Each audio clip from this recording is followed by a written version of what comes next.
At its peak, the Dutch Republic controlled the most profitable sugar-producing region on Earth, governed a territory larger than France, commanded the Atlantic slave trade from West Africa to South America, and built a colonial capital so sophisticated that European visitors compared it favorably to Amsterdam itself.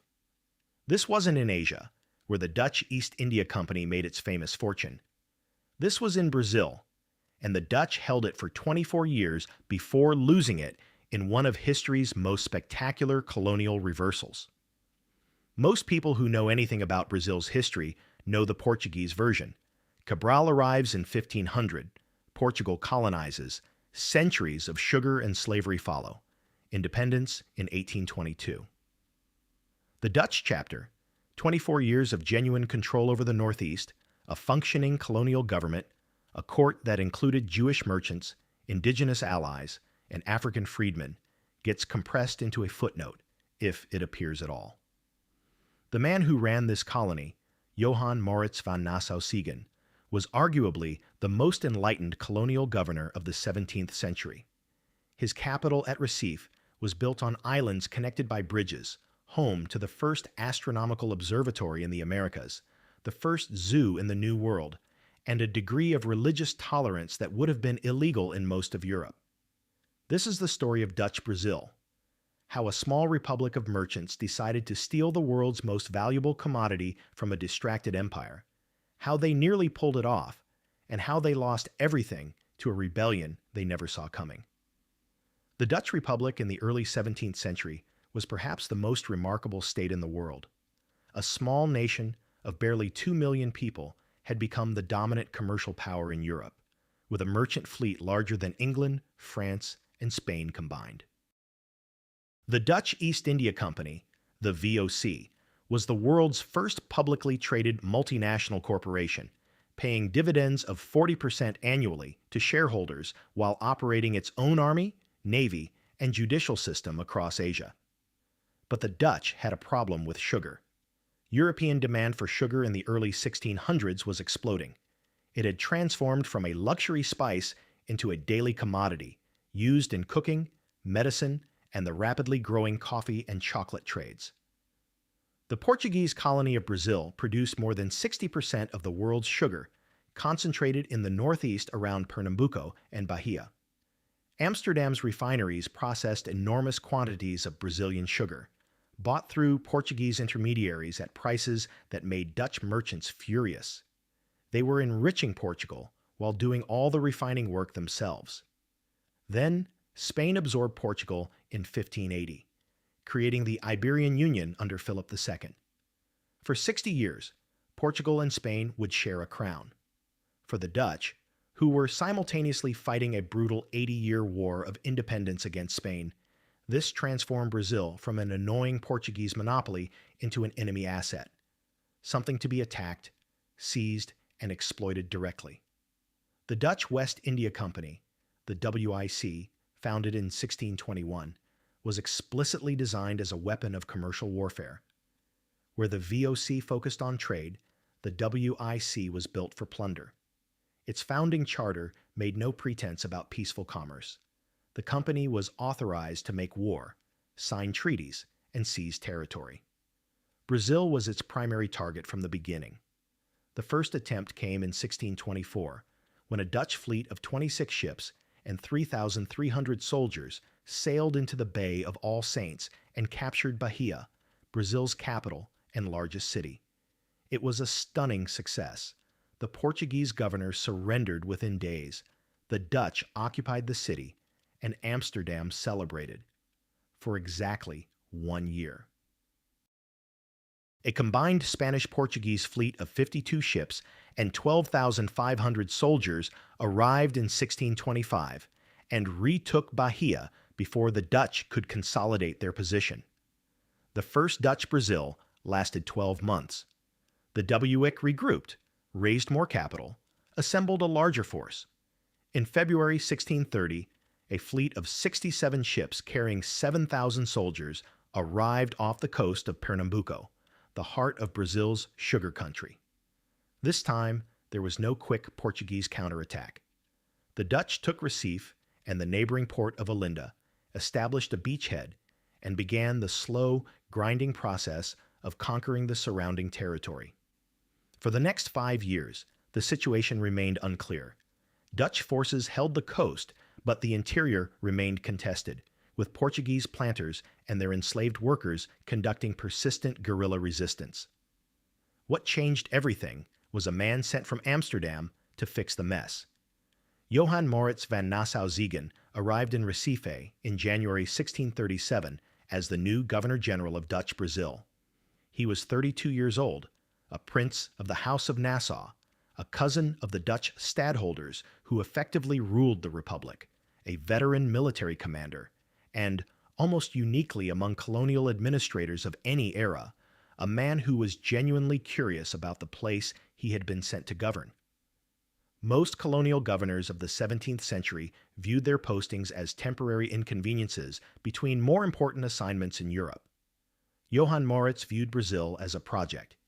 He had brought with him an entourage that would have seemed bizarre by the standards of any other colonial administration: two painters, Franz Post and Albert Eckhout, whose explicit job was to document the landscape, plants, animals, and people of Brazil. A team of scientists, including the astronomer Georg Markgraf, who would build the first observatory in the Americas on one of Recife's islands and compile the most comprehensive natural history of Brazil written during the colonial period. Johann Moritz built. Recife in 1637 was a collection of warehouses and fortifications on a swampy peninsula. He transformed it into a planned city on two islands, Antonio Vaz and Recife proper, connected to each other and to the mainland by a system of bridges. The centerpiece was Moritzstad, a gridded capital with a governor's palace, a public garden containing specimens of every plant and animal he could collect from Brazil's interior, a zoo that astonished European visitors with animals they had never seen, and an observatory where Markgraf mapped the southern sky and made the first systematic meteorological observations in the Americas. He also governed with a tolerance so unusual for the era that it requires explanation. The Dutch Republic's commercial culture had produced a pragmatic attitude toward religion. Persecution was bad for business, and the Republic had attracted Jewish merchants, Calvinist refugees, and religious dissenters of every variety precisely because it didn't burn people for theological disagreement. Johann Moritz applied this logic to Brazil. Jews who had fled the Inquisition in Portugal and Spain could practice openly in Recife, the first Jewish community with formal legal rights in the Western Hemisphere. Indigenous peoples who allied with the Dutch were given legal protections and treated as subjects with rights rather than simply as labor to be exploited. Even Portuguese Catholic planters who accepted Dutch authority were allowed to keep their estates and continue their practices, provided they paid taxes and didn't actively resist. This pragmatism had military consequences. Johann Moritz expanded Dutch territory dramatically, pushing south and west from the original beachhead.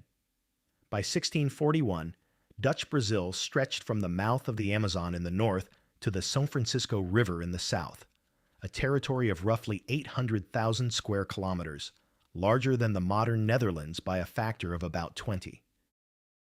He did this partly through military campaigns, partly by cultivating indigenous alliances that gave his forces intelligence and mobility the Portuguese couldn't match. The sugar economy under Dutch control was extraordinarily profitable.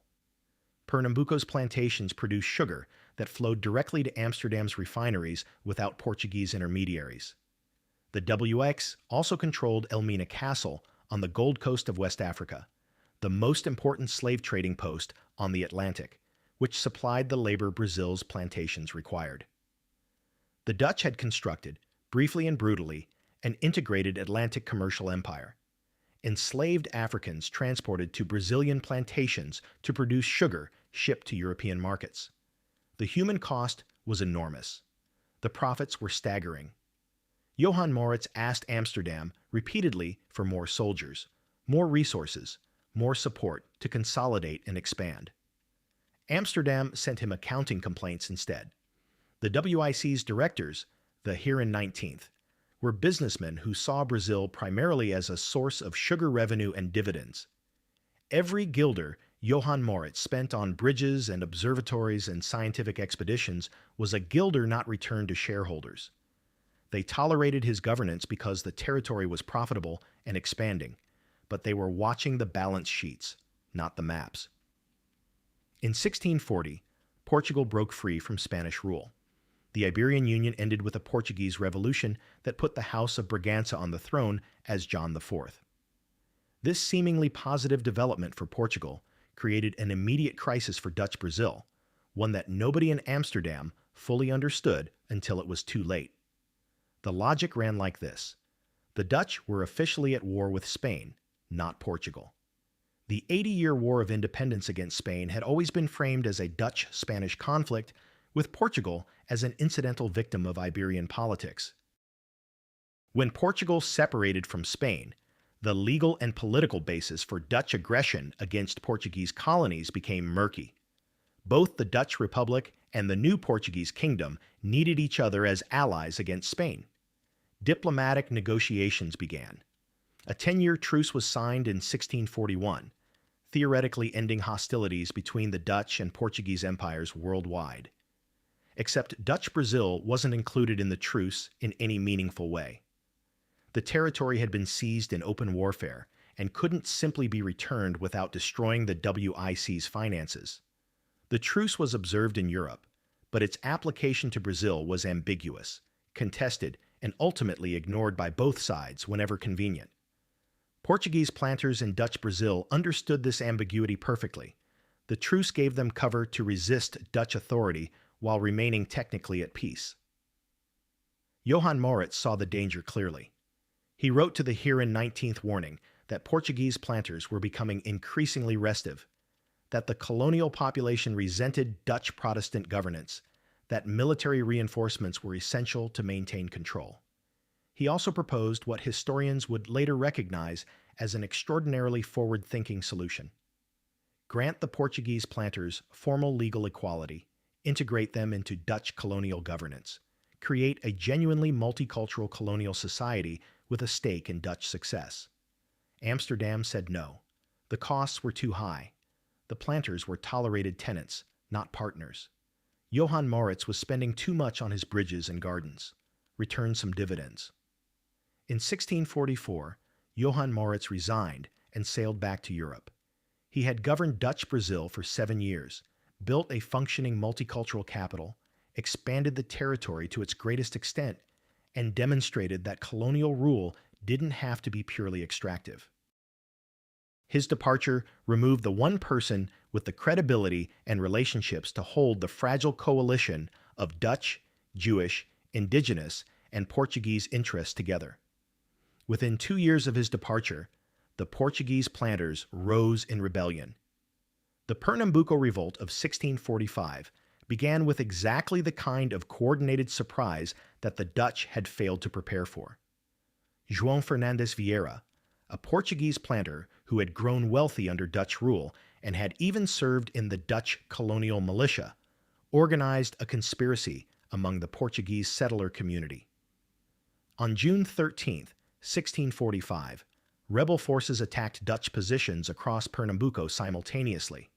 They had indigenous allies.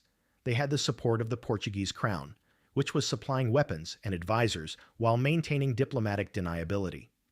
They had the terrain. They knew the interior that the Dutch had never fully controlled. The Dutch were caught completely unprepared.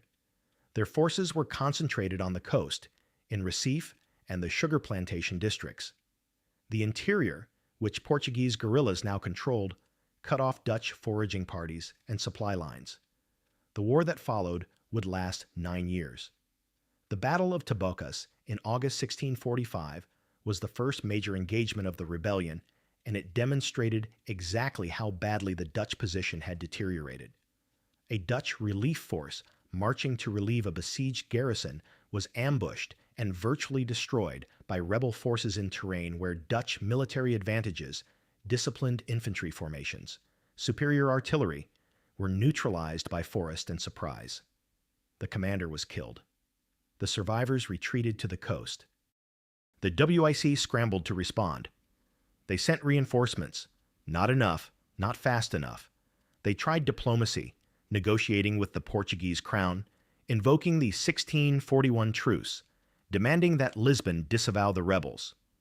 Lisbon expressed suitable horror at the rebellion while continuing to supply it covertly. The diplomatic dance was cynical on both sides. The Portuguese crown needed plausible deniability to avoid open war with the Dutch Republic, while ensuring the revolt had enough support to succeed. The Dutch held Recife.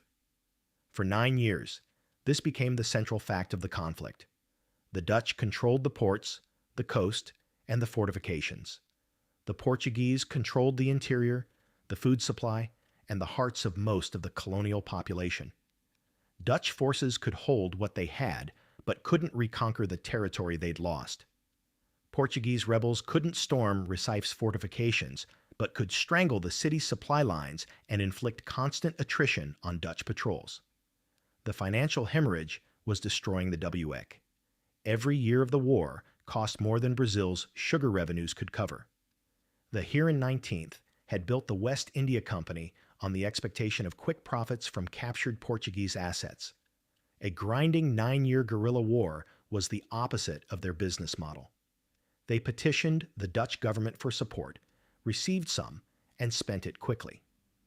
By the early 1650s, the WIC was effectively bankrupt, maintained only by government loans and the stubborn refusal to admit that Brazil was lost. What the Portuguese rebels lacked in European military technology, they compensated for with numbers, motivation, and 2 commanders who proved genuinely capable. João Fernandes Vieira was the organizing genius of the revolt, a man who understood both the political and military dimensions of the struggle. André Vidal de Negreiros brought military skill and personal charisma that kept rebel forces fighting through years when Dutch counterattacks inflicted serious defeats.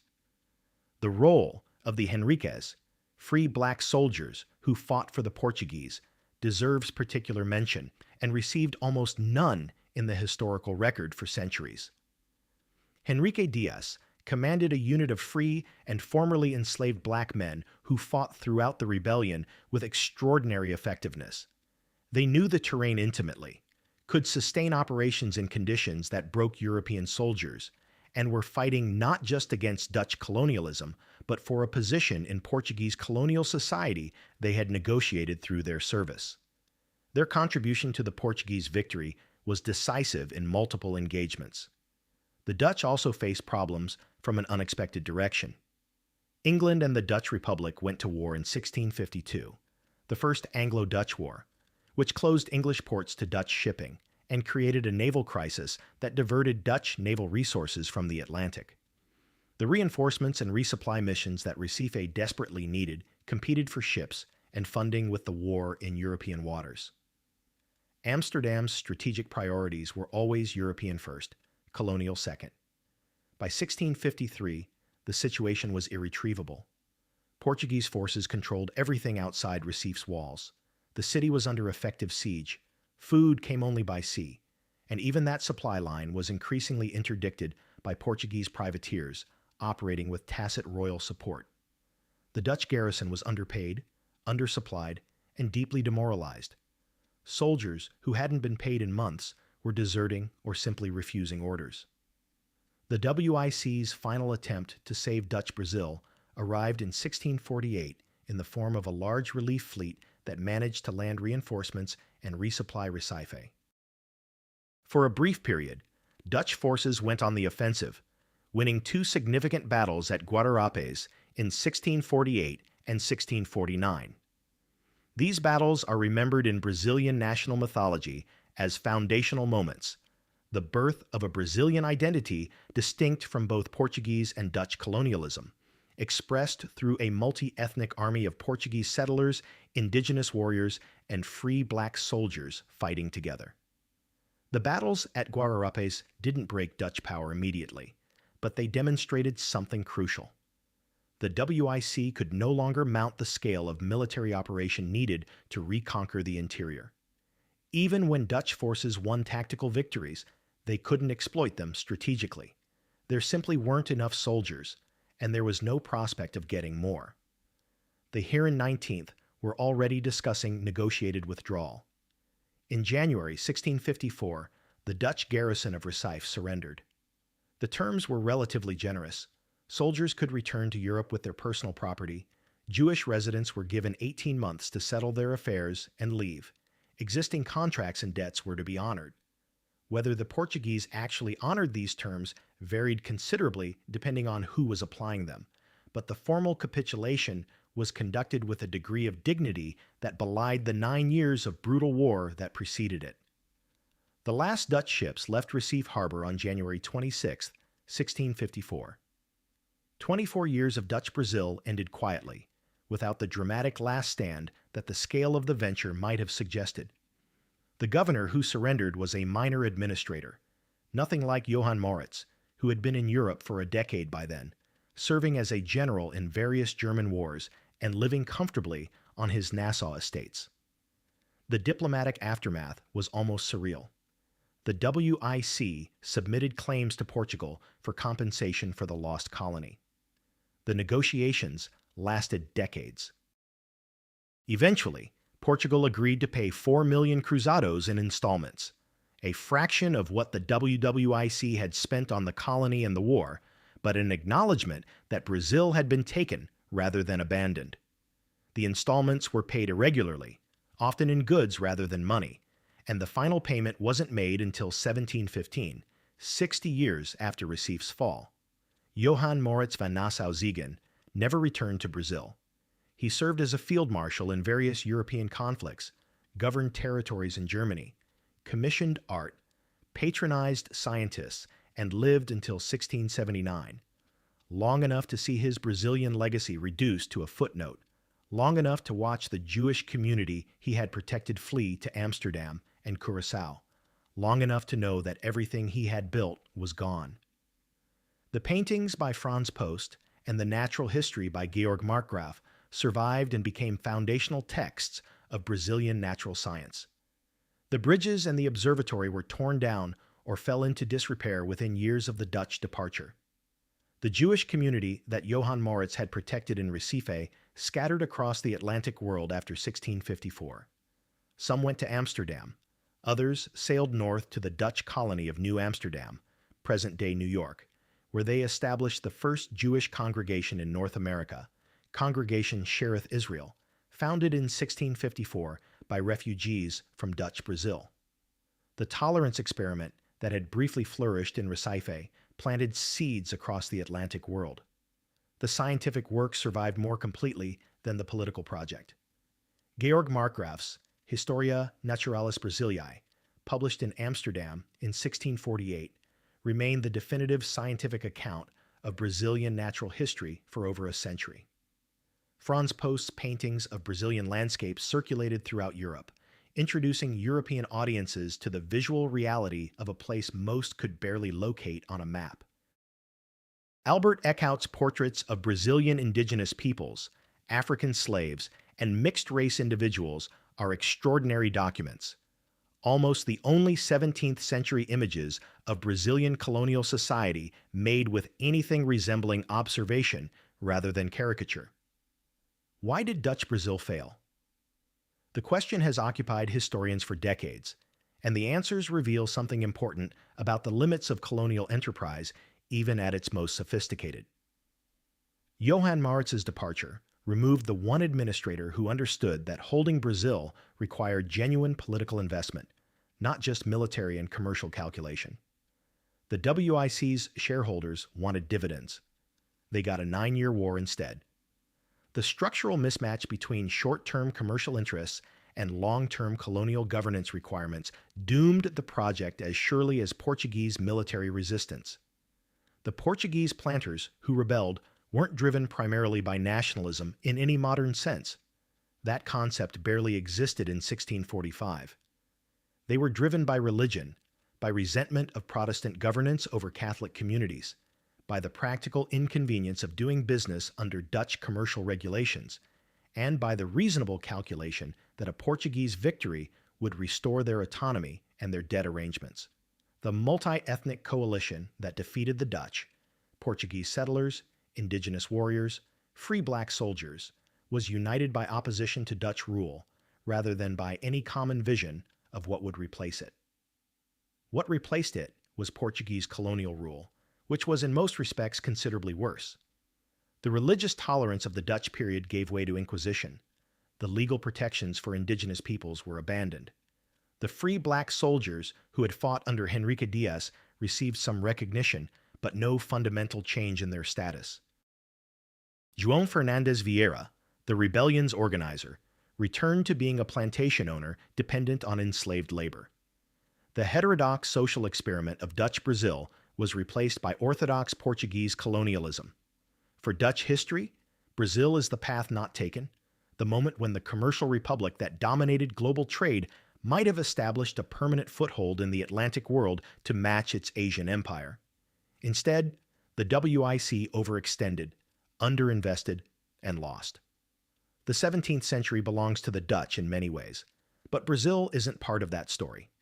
Johann Moritz's experiment in Recife, the bridges, the observatory, the zoo, the religious tolerance, the scientific expeditions, remains the most intriguing element of the whole episode.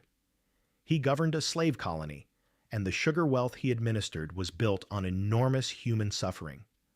Nothing about Dutch Brazil was morally clean, but within those brutal constraints, he attempted something genuinely unusual, a colonial project motivated partly by curiosity, partly by a vision of governance that acknowledged the humanity of the governed. It failed. It was probably always going to fail, given the commercial logic that drove the WICs and the military reality that Portuguese resistance created. The ships left Recife Harbor in January 1654. The bridges eventually fell. The observatory was dismantled. The zoo's animals died or were released. What remained were the paintings, the scientific texts, and the seeds of the Jewish community that crossed the Atlantic to New York. It wasn't much for 24 years of empire, but it was more than nothing, and considerably more interesting than most of what passes for colonial history.